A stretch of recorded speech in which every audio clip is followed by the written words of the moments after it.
What happens when the most secretive army on Earth finds itself face to face with the most powerful military the world has ever known? And what if the struggle is not about victory, but survival itself? The story of North Korea's armed forces is one wrapped in mystery, discipline, and relentless propaganda. For decades, its leaders claimed invincibility, projecting an image of an army ready to repel any threat. Yet, when measured against America's staggering military machine, the truth paints a chillingly different picture. You are about to step into a world of tension and secrecy, a place where underground tunnels hide entire divisions, where missile launchers lurk beneath mountains, and where ancient tanks rumble across barren landscapes. But beyond the spectacle lies a haunting question. How long could North Korea's army endure when confronted by America's unmatched air power, naval dominance, and technological warfare? Stay with this story, because what unfolds will challenge everything you thought you knew about modern conflict. And remember, this video is for educational purposes only, a cinematic exploration of a hypothetical clash that reveals not only power, but survival itself. Don't forget to subscribe, turn on notifications, and join us as we step into the battlefield of what if. What if the silence of the Korean peninsula broke in a single night? Not with warning, but with fire. What if the illusion of strength, built for decades in rigid parades and secret tunnels, collapsed against the raw weight of American power? In that moment, the question is not who strikes first, but who survives the longest. The Korean peninsula has always been a theater of tension. A line drawn in blood after the Korean War froze two nations in time, one prosperous and free, the other sealed away in darkness, guarded by the iron grip of its military. North Korea built its image of strength through sheer numbers. 1 million soldiers in uniform, tanks lined up in rows that stretch across barren plains, artillery dug deep into mountainsides. To its people, this force is portrayed as unstoppable. To outsiders, it is a shadow army cloaked in secrecy. But survival in war is not about numbers alone. It is about technology, speed, supply chains, and the ability to control the battlefield. And when the United States, with its global reach, is drawn into the scenario, the ground shakes under a different kind of force. Imagine the opening hours. North Korean artillery thunders across the demilitarized zone, shells raining toward Seoul in an attempt to cripple South Korea's capital. The roar echoes through mountains and cities, a sound designed to terrorize. But in those very minutes, satellites high above the earth feed real-time data to American command centers. Every muzzle flash, every artillery signature is tracked, mapped, and locked. The U.S. counter-response would not be measured in days. It would be measured in minutes. American precision-guided missiles streak through the night sky, launched from warships in the Pacific, from submarines hidden in the deep, and from stealth bombers, invisible to radar. What was once an offensive barrage begins to turn into silence, as one by one, artillery batteries are neutralized. North Korea's opening gamble quickly meets the cold reality of modern targeting technology. Yet, the North Korean army is trained to fight in layers, to dig deeper, to move underground. Beneath the soil of the peninsula lies a labyrinth of tunnels, bunkers, and hidden chambers where entire brigades can disappear from view. Soldiers emerge from reinforced passageways, their uniforms worn but their discipline sharp, ready to fight not on open fields, but in shadows. But shadows are not safe anymore. America's surveillance capabilities pierce even the darkest tunnels. Drones, satellites, and thermal imaging strip away the cover, exposing movements once thought invisible. Suddenly, the advantage of secrecy begins to falter. Still, the North Korean army does not surrender its ground. It shifts its focus to guerrilla-style tactics, blending with civilian areas, setting traps in villages, preparing ambushes in forests. The hope is not to win outright, but to bleed the enemy, to stretch out survival. For every tank destroyed, 10 more men are prepared to fight with rifles, grenades, even bare resolve. The fight transforms into something primal, an army trying not to be defeated, but to endure. Yet, endurance has a cost. Supplies in North Korea are limited. Fuel reserves can sustain only brief operations, and ammunition stockpiles, though vast, cannot match America's endless logistics. In war, resupply is lifeblood, and the veins of North Korea begin to run dry far sooner than its leaders expect. Trucks sit idle for lack of diesel. Artillery guns fall silent for lack of shells. Soldiers still march, but their strength begins to wane. On the other side, America's war machine stretches across oceans. Cargo planes, ferry supplies, from bases in Japan, Guam, and even across the Pacific. Warships turn into floating supply lines, feeding an endless stream of ammunition, food, and fuel into the fight. For the U.S., survival is not the question. Projection of power is. And yet, the ground war is not without risk. North Korea's vast minefields, hidden rocket launchers, and hardened defensive belts slow advances to a crawl. For every village captured, more defenses await. The terrain itself, jagged mountains, dense forests, harsh winters, becomes a weapon, grinding down the pace of American armor. Progress is costly, not in total defeat, but in time. And time, for North Korea, is the only chance at survival. In this clash of endurance, the question grows darker. Can an army built on secrecy and numbers resist one built on technology and reach? Can decades of preparation hold against satellites, stealth, and sheer logistics? The ground shakes, the night burns, and yet the war is only in its first days. What comes next will shift from the dirt and mountains of the peninsula to the vast waters of the Pacific, where fleets will rise, and survival will take on an even greater test. The shadows of the ground war have revealed cracks in North Korea's survival. But what happens when the battle moves to the oceans, where American carriers rule like floating fortresses? Chapter 2 will uncover the naval front, a stage where North Korea's struggle for endurance meets America's steel leviathans at sea. What if the calm waters of the Pacific suddenly became a battlefield? What if North Korea's outdated fleet, hidden in shallow harbors and disguised along rocky coastlines, had to face America's floating fortresses, aircraft carriers bristling with jets, missiles, and radar eyes that never blink? In those waters, the fight is not about conquering territory, but about survival against a navy that rules the oceans. The sea has always been North Korea's weakest link. Its coastline stretches for thousands of kilometers, yet its navy is more symbolic than strategic. Hundreds of small patrol boats, a handful of aging submarines, and coastal batteries scattered across cliffs. On paper, these forces exist to defend the homeland. In practice, they stand no chance of projecting power beyond their own shores. But in a war against America, the ocean is not a shield. It is a highway. Us carrier strike groups can move with unmatched speed, bringing with them air wings that could rival entire national air forces. A single American carrier holds more aircraft than North Korea's entire air fleet. And each of those aircraft is equipped with precision weapons that can strike targets hundreds of miles.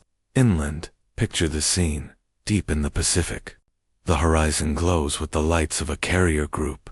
Destroyers form a protective ring, submarines patrol unseen beneath the waves, and above the deck of the carrier, fighter jets roar into the sky. Their flight paths cut across the heavens, reaching toward the Korean peninsula long before North Korean defenses can even react. Meanwhile, North Korea relies on something far less advanced, small, fast boats armed with torpedoes, designed for swarming attacks. In theory, they could overwhelm larger ships through sheer numbers, but modern American warships are built with layered defenses. Missiles, automated cannons, and even electronic warfare systems create a shield that shreds incoming threats. What was once a daring ambush becomes a desperate sacrifice. as boats vanish beneath missile fire before they can even close the distance. Submarines, too, tell a story of imbalance. North Korea's fleet is old, noisy, and vulnerable to detection.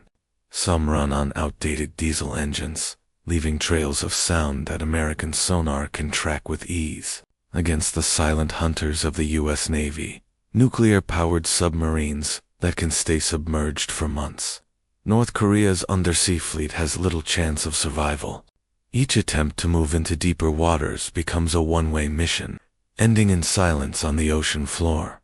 Yet the North Koreans do not rely only on ships.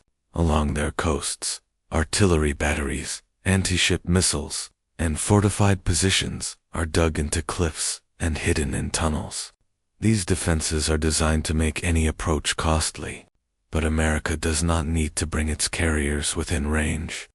Long-range missiles and aircraft can strike from hundreds of miles away, dismantling these fortresses piece by piece. The coastlines that once seemed secure become zones of destruction, lit up night after night by precision strikes. Still, North Korea clings to a single hope: asymmetry. If they cannot match America ship for ship, they can attempt to use unpredictability.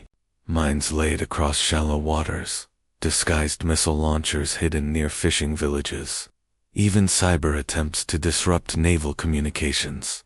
Every unconventional tactic is deployed, not to win, but to slow the inevitable tide. But tides cannot be held back forever.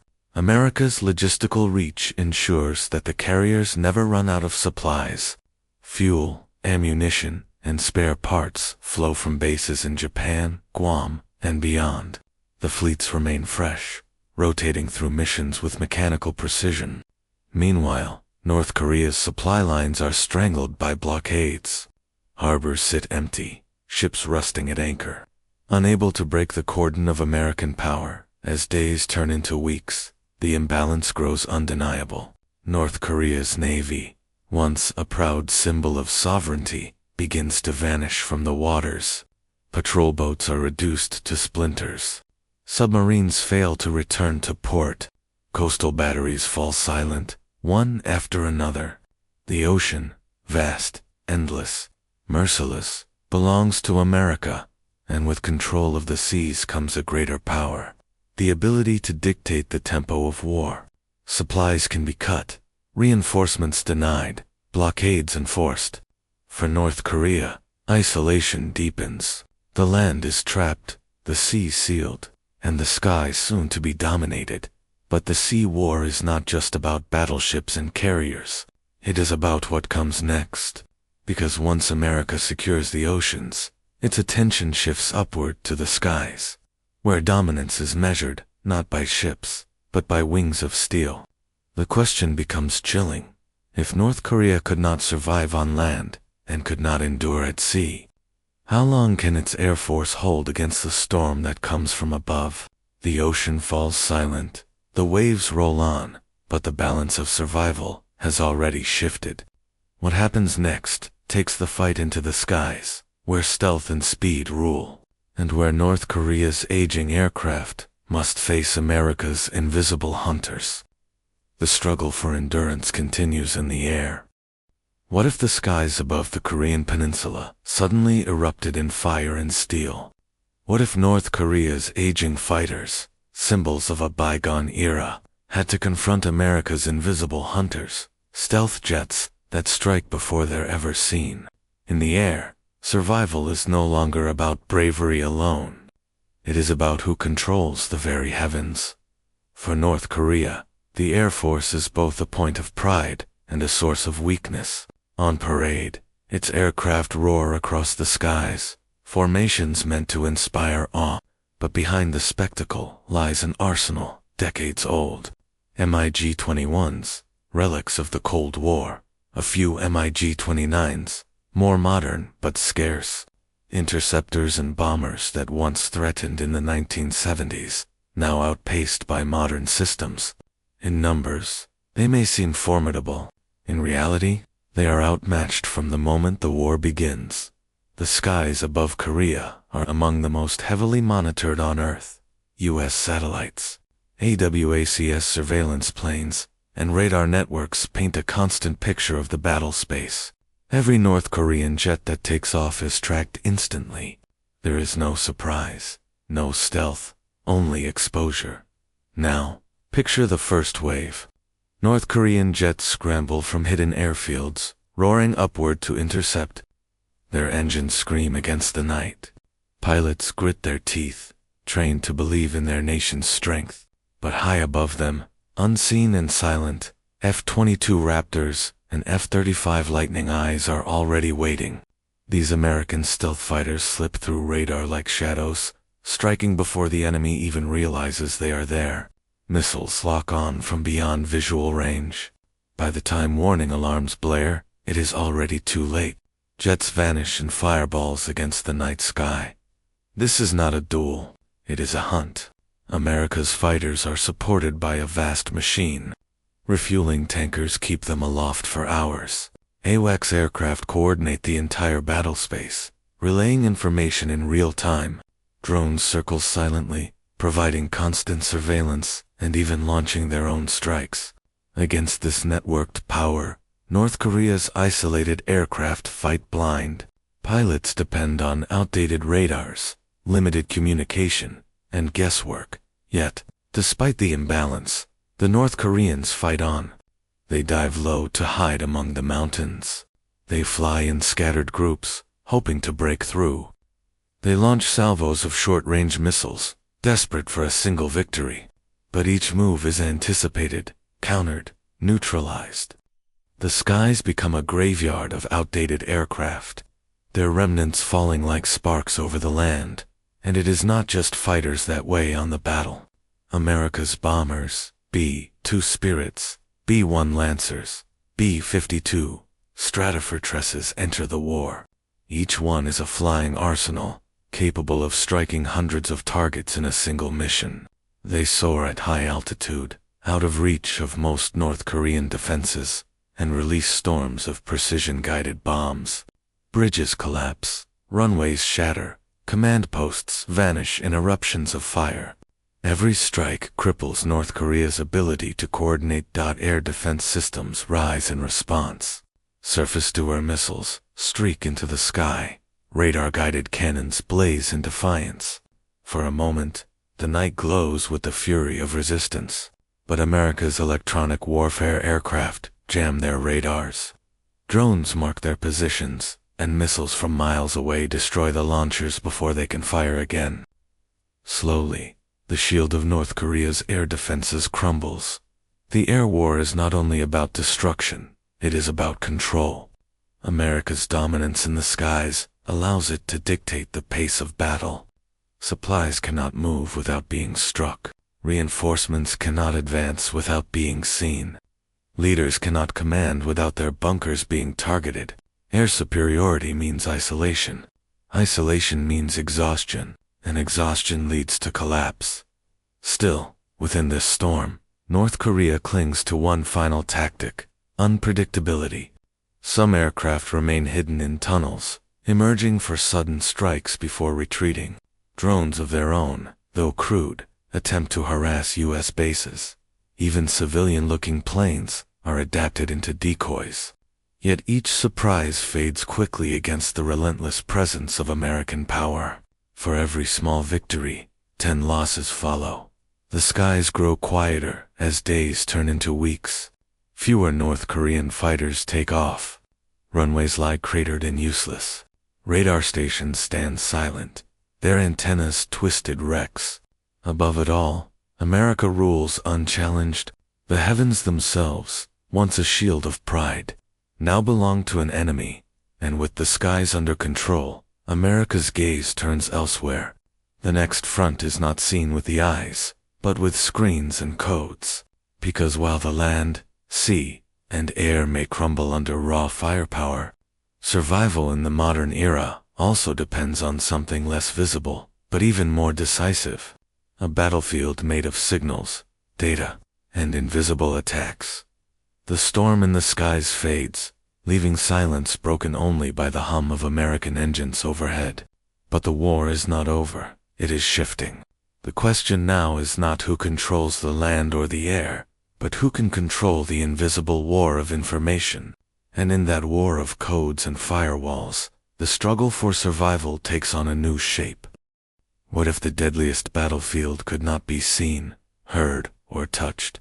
What if the true war was fought in silence, through signals in the air, through invisible attacks on systems that power an entire nation?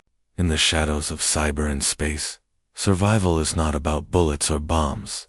It is about who controls information, and who loses it in an instant.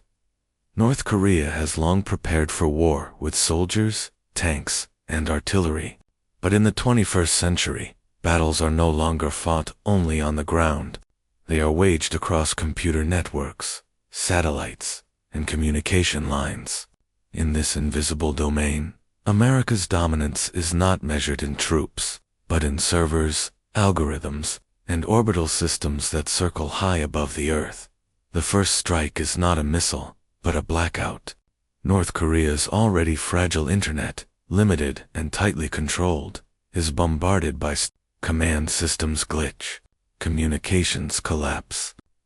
Radar screens flicker into static. Leaders who once barked orders into radios now face silence. The networks that keep an army connected are shattered before the enemy even steps foot on their soil. America's cyber arsenal is vast and sophisticated, from secure bunkers across the globe. Teams of analysts and operators deploy malware that can disable command networks, corrupt targeting systems, and overload power grids. For North Korea, whose infrastructure is outdated, the impact is devastating. Even basic logistics, moving fuel, coordinating convoys, transmitting orders becomes a nightmare when computers fail and phones fall silent. But North Korea is no stranger to cyber warfare. For years, its own hackers have launched attacks abroad, stealing money, disrupting systems, and spreading propaganda. In this war, they strike back, targeting American banks, media networks, and even military communications. Yet the scale is uneven. Against America's layered cyber defenses, their strikes are more harassment than decisive blows. The imbalance echoes once again, survival through disruption, not victory through domination. And while the cyber battle rages in silence, another front unfolds above the Earth, in the vacuum of space. High above, satellites orbit like watchful eyes. Some relay communications, others guide missiles, others scan every inch of terrain below. For America, space is the ultimate force multiplier. GPS ensures precision for every bomb and missile. Surveillance satellites track troop movements, detect missile launches, and even monitor heat signatures in underground bunkers. North Korea's every move is exposed. Yet the reliance on space creates a new vulnerability. Anti-satellite weapons, missiles designed to shatter satellites into fragments, are tested and prepared by nations seeking to level the field. In a desperate move, North Korea attempts to target America's satellites, launching crude rockets skyward. The chances of success are slim, but even a single satellite destroyed could spread dangerous debris, threatening others in orbit. For a moment, the war extends beyond Earth, into a realm where survival has never been tested before. America, however, is ready. Redundant systems ensure that no single loss cripples operations. Satellite constellations spread coverage across the globe, and new technology, like Lorbit swarms of microsatellites, ensures the eyes above never truly close. Space, like sea and air, remains firmly in America's control. For North Korea, the collapse of cyber and space capability has consequences far greater than the battlefield. Isolation deepens. The chain of command fractures. Morale falters. Soldiers wait for orders that never come. Defenses misfire. Even propaganda, the heartbeat of control, stumbles when broadcasts are jammed and messages fail to reach the people. The invisible war strips away the final illusion of strength. It is not the roar of artillery or the thunder of jets that breaks an army. It is silence. silence in the command posts, silence in the radios, silence in the skies above, and yet, even in this silence, one final question remains. How does a nation endure when every domain of war, land, sea, air, cyber, and space is dominated by the enemy? The answer lies in the last frontier of survival, the will of the people, and the endurance of an army pushed to its absolute limit. The battlefield of signals and satellites fades, leaving only the weight of exhaustion. North Korea has lost the land, the seas, the skies, and even the unseen realms of cyber and space. But survival is not always measured in weapons. Sometimes, it is measured in resilience, in the refusal to collapse. In the final chapter, we will confront the ultimate test. How long can an army endure when all else has fallen away? What happens when every weapon fails, every ship sinks, every jet falls, and even the silent networks of communication go dark? What happens when an army of over 1 million soldiers is left to fight not for victory, but for survival itself? This is the final question in North Korea's struggle against America, not how the war begins, but how long it can endure before the weight of exhaustion pulls it into collapse.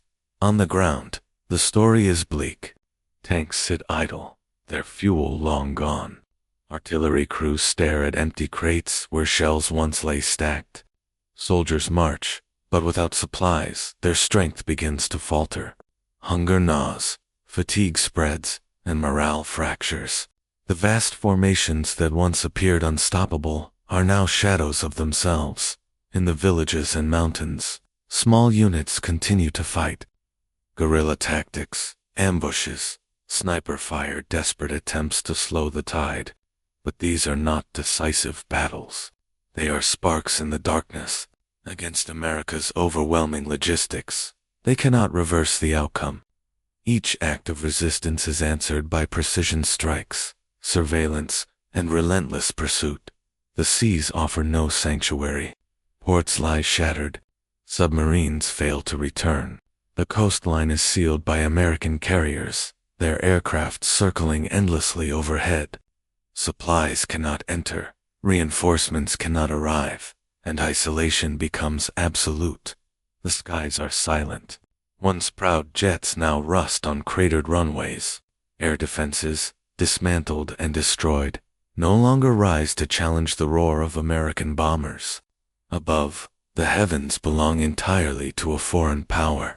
For every movement on the ground, there is always an eye watching. The invisible domains, too, remain closed. Cyber networks are disrupted. Space surveillance ensures no secrecy remains. Even the tunnels that once offered protection are mapped, tracked, and targeted. The cloak of secrecy that once defined North Korea's military has been stripped away, leaving it exposed in a way its leaders never imagined. Yet survival is not only about weapons or technology. It is also about will. North Korea's army is built on ideology, discipline, and loyalty. Soldiers are taught that endurance itself is victory, that resistance, even in defeat, proves their strength. In this, they cling to survival longer than expected. Cities do not surrender easily. Villages resist occupation. Every mountain path becomes a place of defiance. But endurance has a limit. Without fuel, without food, without communication, even the strongest army eventually falters. Soldiers begin to desert, units dissolve, and the myth of invincibility unravels. Survival shifts from the military to the people themselves, who must endure the collapse of infrastructure, shortages of resources, and the uncertainty of what follows. For America, the question is no longer whether it can dominate. It already has. The question becomes how long it is willing to sustain the pressure, and how far it is willing to push before victory turns into occupation, and dominance turns into responsibility. Wars do not end simply when one side collapses. They leave behind questions, chaos, and consequences that stretch far beyond the battlefield. And here lies the haunting truth. North Korea's army may endure days, weeks, perhaps months, but against America's overwhelming reach on land, sea, air, cyber, and space, survival in the conventional sense is impossible. The true struggle is not whether they can win, but how long they can resist before exhaustion forces the inevitable. The story closes where it began, with survival. Not victory, not conquest, but survival. North Korea's army, once feared and shrouded in secrecy, is revealed to be a force that can fight fiercely, but cannot outlast the machinery of modern warfare. America's dominance is clear, yet the cost of such dominance remains a question that no scenario can fully answer. And so, as the dust settles in this imagined conflict, one final thought lingers. Wars are not just about weapons. They are about what survives after the weapons fall silent.